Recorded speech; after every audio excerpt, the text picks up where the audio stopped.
You're listening to Ignite Your Success, a podcast that inspires fitness professionals to build a strong business that enables them to serve more people and engineer the lifestyle they desire. It's Brad Shepherd here, and together with Jason Ubanowicz, we're best known for running Trainer HQ, a community of passionate and profit-hungry fitness business owners that make a massive difference in others' lives every day. Each episode will unpack for you exactly what's working and deliver best practice strategies so you can confidently grow your business and make a huge impact.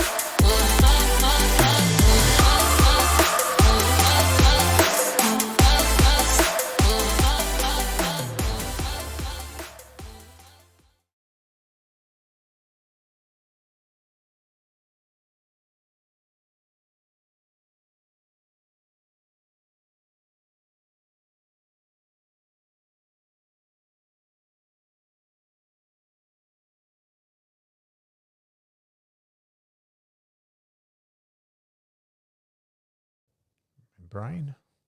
Hello, everybody, and welcome to another edition of Ignite Your Success podcast. And today, once again, I'm joined by my amazing business partner, Mr. Jason Ubanowicz. Oh, yeah. Break it down, big fella. Look at him. He loves it. He's a rockabilly, isn't he? And cut. Mate, welcome. Thanks very much. So, today's topic, I'm not mucking around, straight to it. Now, again, I've heard a lot of people say, look, the coronavirus, coronavirus has, had impacted a lot of businesses, a lot of families, jobs, all the rest of it. Well, the last podcast we shot down the Gold Coast, that was 48 hours before they shut the gyms. So between now and then, what we're talking 10, 11, 12 days later, quite different, isn't it? It is quite different. And what I want to hone in and focus on is while all that's happening, and a lot of people, it's serious. It's really caused a lot of stress, all the rest of it with financials, people losing jobs. What I want to hone in, mate, on this particular podcast is it so much that, or is it something else? I mean, like small businesses primarily, like fitness industry. I'm not talking about your large corporations, airlines, all that stuff. But I'm talking about the small to medium business that, were they structured right? Did they have the right setup to potentially be ready for this type of thing? And that's what I want to talk about. So sometimes when we're going to approach a topic like this, it's not always that easy to talk about because the truth can be that way. Yeah, and I guess it's like for many people, okay, well, it's obvious that there are things happening, there's buildings shut, there's things that can't be done. We also have seen firsthand evidence of a lot of things that can be done during this time. Yeah, and also it needs to be talked about so that, what hurts instructs as well. So the real point of this is like, if you're going through a challenging time, it's there to also teach us some lessons. So yes, what I want to get to is like a foundation of a house. If that foundation is not built correctly, if it's not built on a strong platform and the structure's weak, well, then it's not going to last. It's gonna knock over. Strong winds, big storm, it's gone. However, a house that's been built on strong foundations, strong structure will be able to endure that, and that's ideally what you want from a house, right? You want it to be safe and strong and secure. So that can apply for businesses, right? Unfortunately, what can happen when people get into businesses and they're new to it, they don't understand, haven't had the education, the right support, the right information, then they can start a business that what we refer to as the hope plan. Yep. We've been there. We did it. Fingers crossed. And the hope plan won't get you through times like this. And so there's plenty of businesses that we see, that we know personally, that even before this happened, they were on the cliff's edge. Yep. And it wasn't going to take much for them to tip over. Why? Well, let's start to explore some of the reasons why that might be the case. So if you look at a typical business, mate, and you were going to give advice to, someone out, what we give our advice to our clients, what are some of the things that you would say that would need to be in place that if unexpected stuff occurred, they would be in a better position? Yeah, and it's a great question, and That's why I asked it. As I lead into it, ask the shit ones. I guess the first and foremost thing I'd say is that if you're there, you could be listening to this, watching it, whatever, and going, "Well, hold on, guys, I need like immediate help now. Give me like solutions, give me stuff that I need," and we get all that, and that's what we work together with our people with. However, I guess if we go back to the basics of this, you want to have a think about this and going, well, here's an opportunity for every single person in business to be able to go back to the basics of business and to go back to their structure, to go back to how things are set up, so that moving into the future, we know that we can start to build that solid foundation. And that's why you said before, have that conversation where it might not be the conversation that people want to have, but more importantly, it's, in our opinion, it is one of the most important things you need to do, because we want to think about, all right, what is business going to look like in 6, 12 months' time? What is it going to look like 2, 3, or maybe 5 years' time? And this is the real opportunity for people to do that. So back to the question, which was a great question, by the way, my friend. The crowd actually... They thought so as well. I think you hit the wrong button there, mate. That I did actually, yeah. I think the crowd would have gone, Thank you. yes, yeah, stop it. Well, stop it. But in terms of the structure, we've got to look at financially, how are things set up, okay? Because if we don't have this structure in place in terms of how is money funneling into the company, and once the money arrives inside the company, what actually happens to the money at that point in time? And we all know that we're in Australia at the moment. Those of you who are local are going to know that it's $75,000 a year or greater. As a sole trader or business owner, you're going to register for GST, okay? So it's about $1,500 a week. And there's that part. Now, that 10% GST, that's not your money, okay? That's we collect that on behalf of the government. And so there are so many fitness professionals that we meet and have met over the last 12 years that just are very clueless about some of this stuff and a bit unsure about how to set this up. So first and foremost, our recommendation is to go, well, we're going to take, once you are registered for GST, you need to take that money, you need to put that aside into a separate bank account. And it's not your money, so you can't touch it, you can't borrow it, use it to pay bills or any of that sort of stuff, can you? Next part is we go, well, once we've done that bit, then there's the remaining part. We go, all right, what needs to happen inside this remaining part here? What we do with that is we go, all right, well, we know that there's taxation in this country. We live in an amazing country. There's so much that gets supplied to us. So we go, well, what we need to do is we need to make sure that we account for that. And a good accountant is obviously the person who's going to direct you on how much tax you be putting aside for your business. But as it stands at the moment, in Australia, 27.5% tax. Now, you'll have some tax deductions and so forth. And of the remaining money, you'll need to figure out what is the appropriate amount to farm away. Now, once again, that is not your money. The tax money is not your money, and you cannot do with it what you want. So once again, when you're in business, you need to start looking at it like a business. And even for the sole traders that we speak to, for many people, it's like, I earned $1,000 of income, and that kind of like that $1,000 is all mine, and I get to now spend it on my rent and my food and my other stuff. But it's no, hold on, there's a significant portion of that revenue that is not actually your money, because you are running a business. You need to contribute. All right, let's assume that we've carved off the GST. Let's assume we've carved off the tax now. And so we've looked after that part. There's some remaining money left in there, and a basic structure would have that funneling out a few different ways. Number one is you do need to pay yourself first. And those of you who have heard about business will know that in business, you do want to pay yourself first. And that's what we might refer to as a director's wage, director's income, a salary, something along those lines. And we need to figure out what that part is. Once you've paid yourself, of course, you need to have your own separate personal financial structure as well to make sure that you're taking care of anything that you need to pay for personally. So that takes part of that section there. Now, the next part is, of course, every business will have legitimate business expenses. And so you need to make sure that we're looking after that. We also need to make sure that there is a profit account there as well. So we want every business to be profitable, because, profit enables you to do quite a number of things. It enables you to either invest into the future growth of your business. It enables you to take a future drawing or a future bonus or something that you could strive towards. And so that's why that's important to set that up. And finally is to have some type of vault account or a rainy day account where there's some funds funneling into to know that, okay, if the shit does hit the fan, as it has done for many people at the moment, there is an opportunity to be able to get through it, to weather a storm. You've heard of the term rainy day saver. It's the same concept that would occur in this instance. Yeah, and since 2008, with thousands of fitness professionals and business owners coming, through our doors and speaking to them and looking at their original setup. So I'd say a very small percentage of those people, like probably less than 5%, have any of the stuff that Brad just explained set up.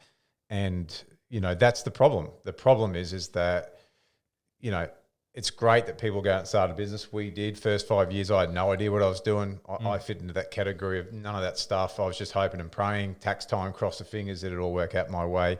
It's a very stressful and unpredictable way to run your life in a business, that's for sure. Throw this kind of situation on top of it, and it's just the demise where a lot of people will say, oh, if it wasn't for the coronavirus, my business would be still around. I'd challenge that and go, well, hang on. Well, let's see how you were doing before that. And how did you have the things set up properly? So while our favourite saying is, it might not be your fault that, when you started, you didn't know this stuff. It is your responsibility now, at least now, to do something about it and educate yourself. Now, it's not sexy. It's not like, what I'm seeing out there, all this make money online, as I just discussed before, but it is the most sexiest thing when it comes to, getting the lifestyle you want. Having security, having predictability, being confident in your business, all those things are the sexy things. Getting leads and being great at sales, they're a function of your business that you need to have. But, the problem is it's not out there. This stuff's not being taught, or it's not appealing because, as I'm sure, Brad, you were going through all that stuff. Some people are going, oh, God, this, that, what the fuck's he talking about with, Vault account and all the rest of it. So then people don't do it. And that's, again, the issue. So even down to when we go to people, what do you pay yourself? Oh, I don't. Well, yeah, you do. You do pay yourself, but not formally. So what people are doing is they'll go, well, the business, like you said, makes $1,500. That's all my money. I just take it out as I need it to pay personal. Well, guess what? You are paying yourself. You just haven't formalised it. And I remember on numerous occasions going, right, so let's work out how much money you are actually taking out of that business every week. Let's keep it easy, simple. Someone says to me, oh, I've worked it out. I've looked at it. I've gone back over all my, statements, and it looks like about $1,000 per week I'm taking out. I go, right. The only problem with that is that the business can only afford to do $700. But you haven't worked out your personal expenses and the business. So now you're negative $300 every week. And 15 grand a year. 15 grand a year. And as soon as we get onto that with the cases that we've looked at and worked at, I've gone, right, well, can you live on? Yeah, I can. I've just been taking it out again because there was no structure in place. There was nothing there. Just take, and I'll worry about it a little later. Bring it to the foresight of like, okay, $700 is what it is now. Let's start getting some profit aside, as Brad talked about. So then you go, well, the problem with the business at the moment is the lack of revenue coming in, the sales. So all these stats, all these statistics gives us feedback as to what's working, what's not in the business. And it's going to be important. And again, we move into things like having the Vault account where you have at least 3 months worth of expenses. So if your expenses every month, and it will change, you might have very low expenses because you work out of a commercial gym. You might do mobile, you might do outdoors, so your expenses are low. But let's say, for argument's sake, that your expenses each month is, $3,000. What you want to have is at least $9,000 worth of money sitting in a Vault account. So then if the shit hit the fan, at least, for 3 months, I can cover all my expenses and everything will be okay. That's just being very smart and prepared for what could happen. And again, if you never had to use it, great. Well, it's money sitting there as additional profit. Absolutely. If you need it though, like now, it'd be a very good position to be in. Yeah, and what the structure I was referring to before, and as Jason was just discussing, it's really about the fact that these are all separate bank accounts. So the GST, you'd set up a GST bank account. You'd have a tax bank account as well. You'd farm your tax into.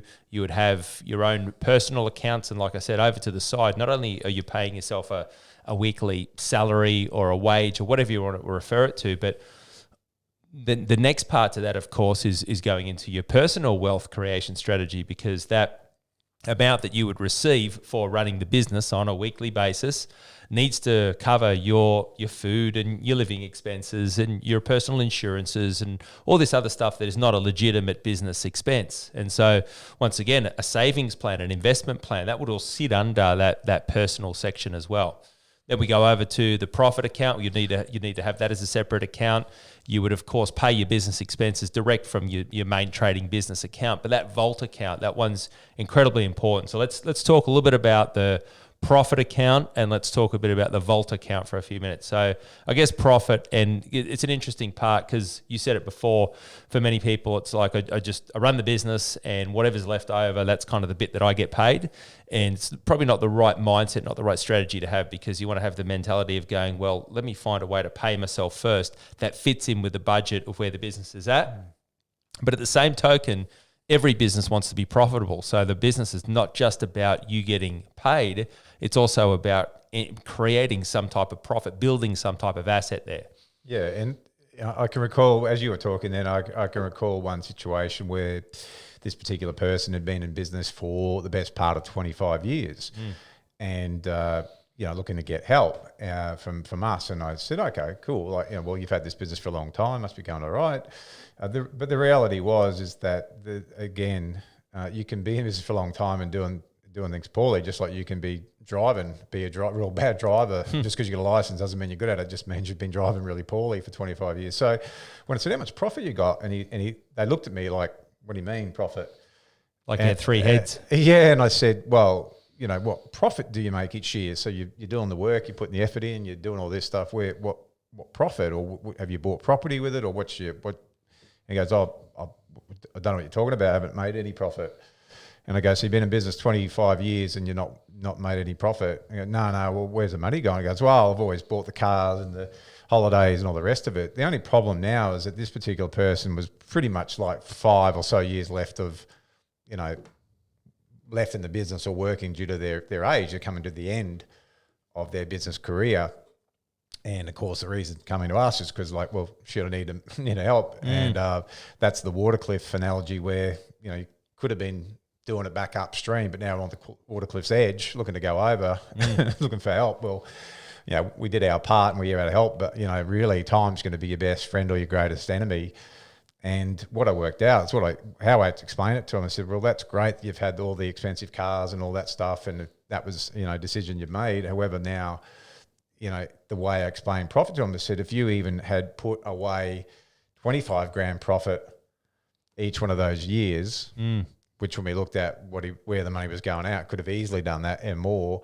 I said, you'd be now sitting here in a different situation. And I'm just talking about if that didn't even get in a more complex investment strategy. I'm just sitting in a term account. Yep, sitting in a savings account, just boom. You're talking about 500 odd grand. Yep. But instead it's a whopping big zero. So walk away from that business tomorrow in 5 years with, I guess, memories. So it's a real issue. It's a real wake up call. Yes. If you haven't got this in your business, that you do it, that you start to put it in action. But you'd only do it if you actually really want your business to be secure, predictable, profitable. Yep. And you're setting up your future, not just living week by week, crossing the fingers, hoping that it all works out. And hey, when things are going well, we've also seen this of late, people that have been making good money, all of a sudden, bang, business has been pulled out from underneath them. There's not one set of profit, no vault, no nothing, and they're down the Centrelink. Yes, absolutely. And so back to the profit, if you're sitting there listening to this going, that all sounds great, but I can struggling, cash flow, week to week, all that sort of stuff. Well, what we advise our clients to do is to start small. Okay, so it doesn't have to be a huge percentage, but what it's all about is creating some level of discipline. It's about creating a structure and it's something that you can adhere to and stick to. So in your business, and it might be a percentage of your overall turnover. So if you started in your Vault account by putting away 1 or 2% of your total income or your total revenue, now you might work it out and go, well, hold on, in the beginning as I'm in a growth phase and just kicking off and heading into it, well, maybe that's only 70 or it's $80 a week. Look, that's fine. Don't worry too much initially about that amount. What you want to be focused on is getting the structure happening and making sure that you stick to it and you find a way to make that happen. Because now what happens, it becomes bigger than you. It becomes bigger than you receiving a weekly payment. It becomes bigger than just going, hey, here's my 1,000, my 1,500, my $2,000, my $3,000 for the week, or whatever the figure is that you might be bringing in at the moment. More importantly, it's going, well, now I've got some structure, I've got some responsibilities here to focus on for the business, and it enables me to start setting the appropriate goals and targets, because we need to feed all these different parts of the business. And why am I doing it?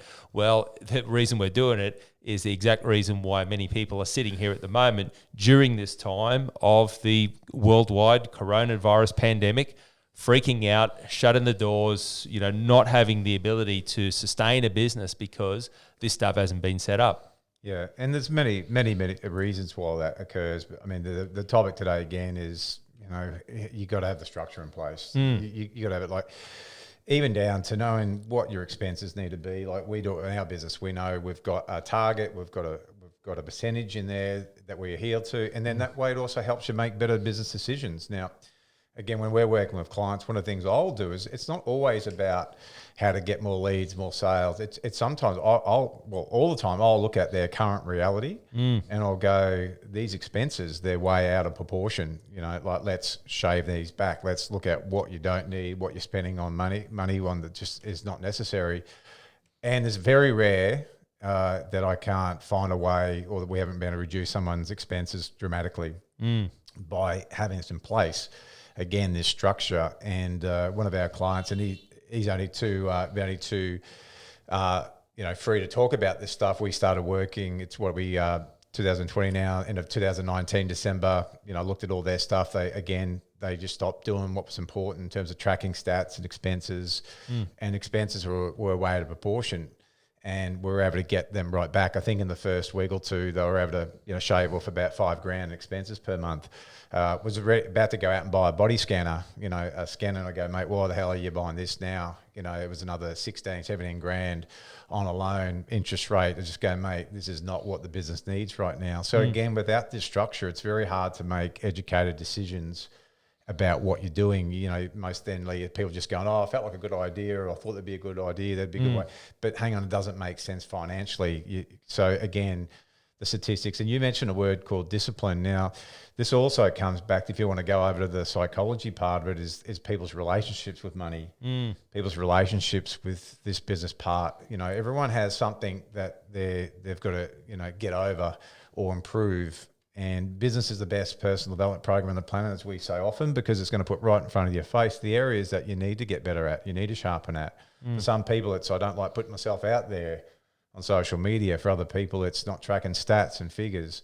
So it is a real crossover between the actual logistic business acronym, knowing about your business, what needs to be in place, and looking at where's my resistance to this. Because I certainly had it. I certainly didn't even want to look at figures in case it said the wrong number. And it took me back to school, failing at school and maths and numbers and all that stuff. So didn't know it at the time, but I wanted to avoid even seeing all that. I'd rather just hope I was going along rather than getting the evidence. Yes.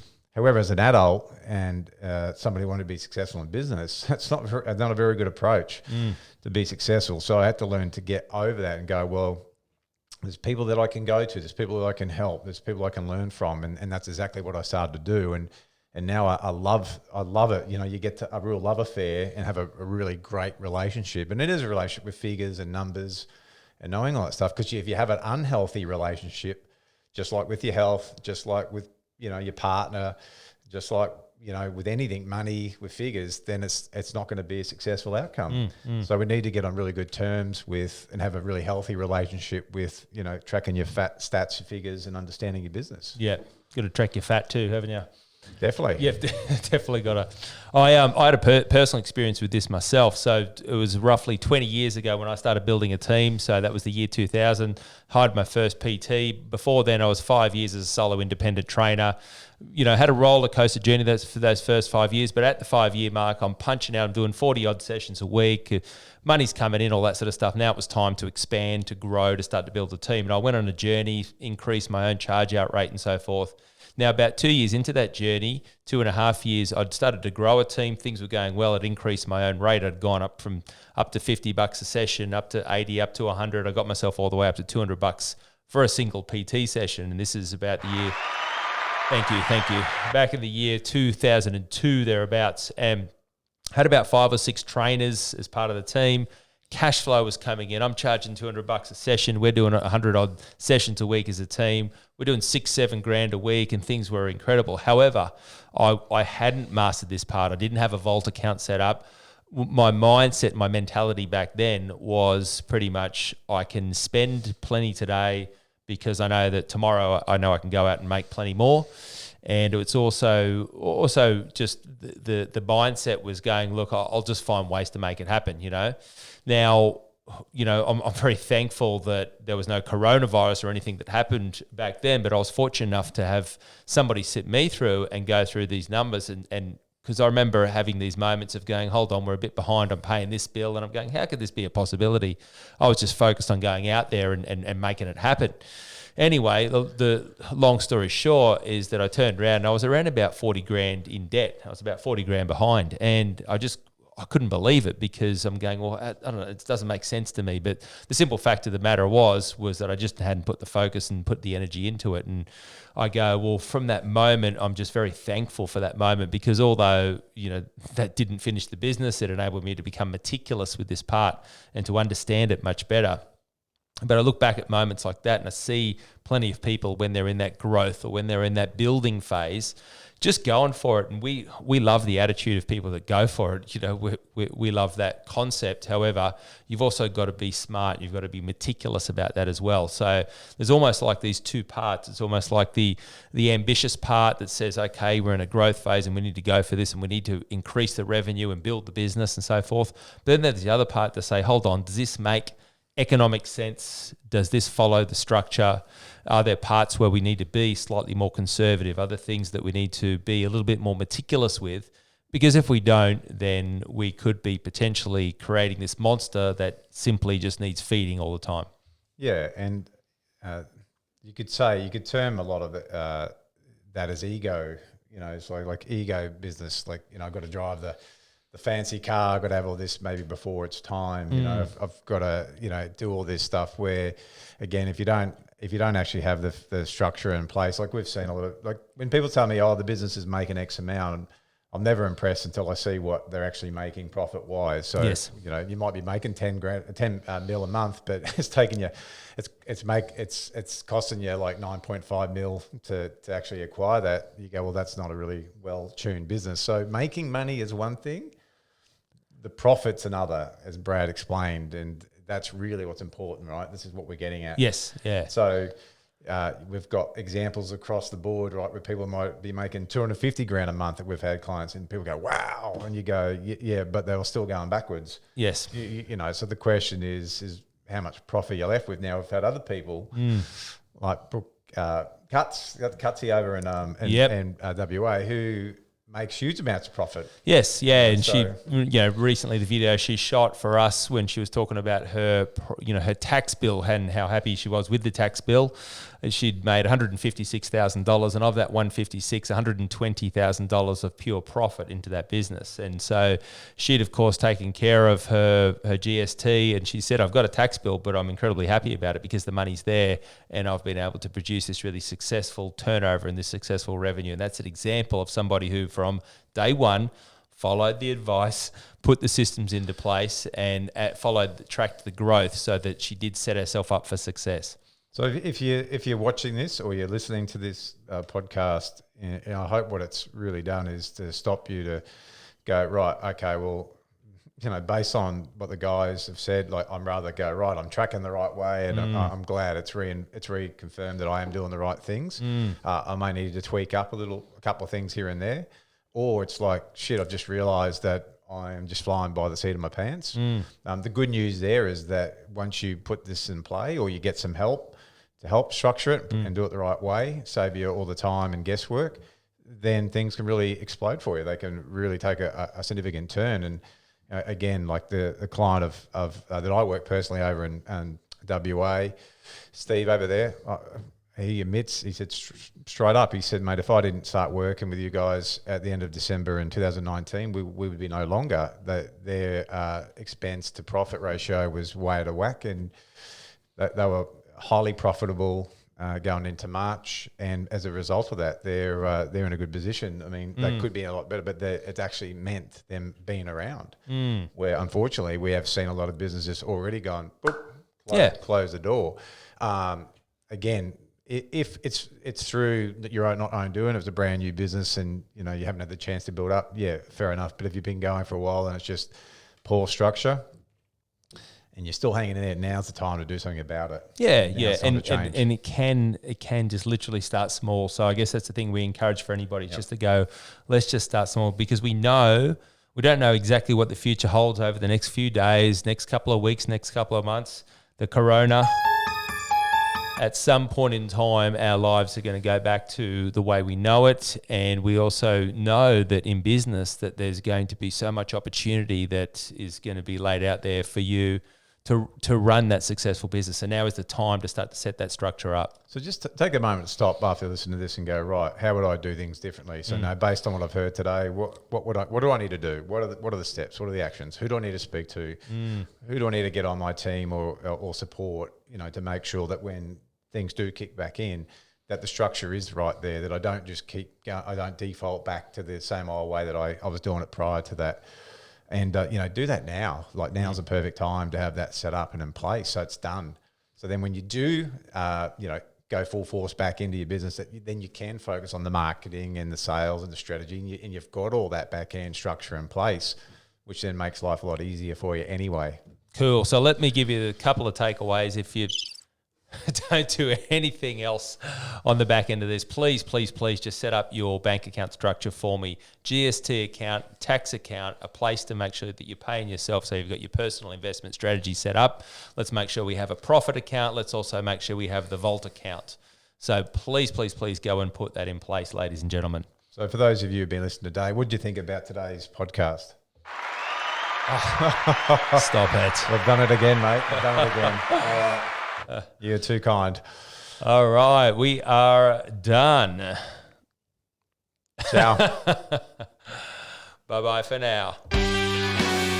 Yeah.